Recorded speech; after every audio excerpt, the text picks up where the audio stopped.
तो आ गए फिर से। तो स्वागत है तुम्हारा फेयर सागर की एक अनोखी दुनिया में। तो आज की वीडियो कर्ण पिचासने पे वेस्ट होने वाली है। कर्ण पिचासने एक ऐसी दैत्य है जो कि हर एक मनुष्य की इच्छा पूरी करती है, जो उसे सिद्ध कर लेता है, चाहे वो हम जैसा नौजवान या फिर 80 साल का बूढ़ा ही क्यों ना हो। लेकिन इसे सिद्ध करना कोई हलवा पूड़ी का खेल नहीं है, बल्कि बहुत कठिन परिश्रम करना पड़ता है, जो कि कोई सिद्ध कर पाता भी है और कोई नहीं भी कर पाता है। तो आज की कहानी इससे ही रिलेटेड होने वाली है, जो कि हमारे गांव के बगल के पड़ोसी वाले जो अंकल थे ना, उनके साथ ये घटना घटित हुई थी। तो उन्होंने कि पूरा बताया था, और ये बात करीबन आज से लगभग 5 साल पहले की है। तो चलिए जानते हैं कि आज से 5 साल पहले आखिर क्या हुआ था।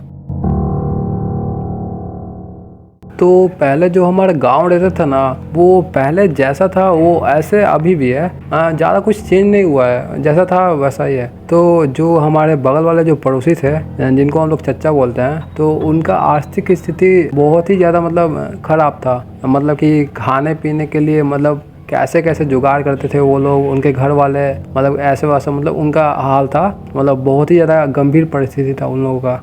उनके घर वाले उनको बोलते हैं कि जाओ कहीं काम वाम ढूंढो, ये वो कब तक बैठ के घर में खाओगे। वो निराश होकर निकल जाते हैं, घर से निकल जाते हैं, चलते हैं और चलते जाते हैं मार्केट में। कुछ पूछते हैं दुकान वालों से कि काम वाम है, हमको मिल जाएगा। तो वो लोग बोलते हैं कि नहीं भैया, हमारे पास काम वाम कुछ नहीं है यहाँ पर अपने यार। कि इतना ज़्यादा ये हो चुका है कि यार आजकल बाज़ार चल ही नहीं रहा है। वो भी जानबूझ के बोलते थे, क्योंकि जो चच्चा थे उनका यार कपड़ा बहुत ही फटा चिटा रहता था। गरीब लोग का यार कैसे रहता है वो, ऐसे ही उनका हाल था उस टाइम। जाते हैं, ढूंढते हैं, काम वाम कहीं नहीं मिलता है, निराश होकर घर पे आते हैं। घर वाले पूछते हैं कि बेटा काम मिला तुमको?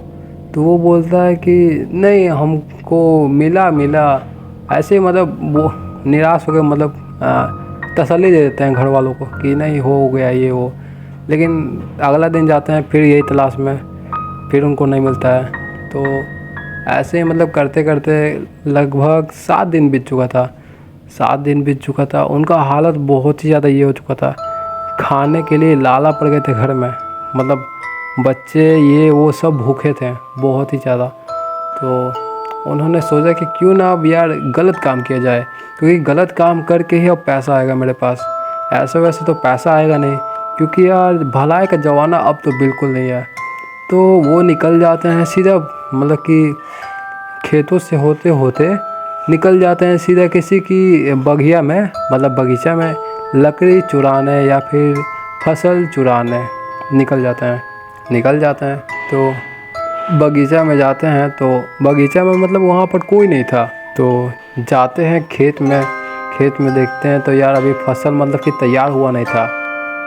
तो फिर जाते हैं वो उधर के साइड जिधर कुछ रहता है, कि खाने पीने का फल वल बोआ हुआ था। तो वहाँ पर भी नहीं था कुछ, तो एकदम से वो निकल जाते हैं, जंगल में निकल जाते हैं। जंगल में जाते हैं कुछ लकड़ी वकड़ी ढूंढने। तो उनको लकड़ी वकड़ी मिल जाता है, तो लकड़ी को बांध कर कि पीठ पे ले जाकर ऐसे लाद के ले ही जा रहे होते हैं ना। तो उनको एकदम से एक स्त्री दिखती है, जो कि बेहद खूबसूरत थी, बहुत ही ज़्यादा खूबसूरत थी, जिसको देखकर वो मन मोहित हो जाते हैं। और वो स्त्री कि चल रही थी, इधर साइड ऐसे चल रही थी। तो चच्चा देखते हैं तो उनका पीछा करते हैं और देखते हैं कि वो जंगल से होते हुए जंगल के जो बीचों बीच नदी रहता है ना, उस रास्ते पे वो स्त्री जा रही होती है। तो चच्चा भी सोचते हैं कि यार रात को ये नदी के पास क्यों जा रही है, कि वो डाउट उनको था कि यार नदी के पास क्यों जा रही है। तो वो चल जाते हैं, उनके पीछे पीछे चलते रहते हैं और चलते एकदम से जब नदी के पास पहुंचते हैं ना, तो देखते हैं कि यार नदी के पास वो जो स्त्री थी ना, वो स्त्री गायब हो गई थी। कि चच्चा उनके पीछे चलते नदी के पास जैसे ही पहुंचते हैं ना, तो वहाँ पर वो स्त्री कि गायब हो गई थी, वहाँ पर थी ही नहीं। तो चचा को एकदम से होश आता है कि यार मैं तो यार यहाँ से लकड़ियाँ लेने आया था, मतलब लकड़ियाँ को बेचने जा रहा था चुरा कर, तो मैं यार क्या हो गया, मुझे कुछ समझ में नहीं आ रहा है, ये सोचने लगे। एकदम से चचा के दिमाग को मतलब आया कि चलो अब यहाँ से निकलते हैं, बहुत ही ज़्यादा रात हो चुका है। तो एकदम से चचा अपना बोरिया बिस्तर लेके चल जाते हैं।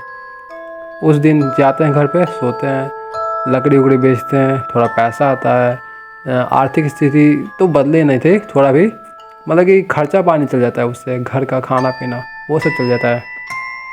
फिर जाते हैं 2 दिन बाद उसी जंगल में लकड़ियाँ चुराने जाते हैं। तो अब की बार स्त्री तो नहीं दिखी, बल्कि एक वहाँ पर पुरुष दिखा, जो कि एक पेड़ के नीचे कुछ मतलब कि कर रहा होता है, जादू टोना जैसा। तो उसको देखकर वो जो मनुष्य था देखता है तो बोलता है कि यार ये क्या कर रहा है यहाँ पर और क्यों कर रहा है ऐसा, मुझे तो कुछ समझ में नहीं आ रहा। तो उसको थोड़ा गलत लगा कि यार यहाँ से निकलना चाहिए।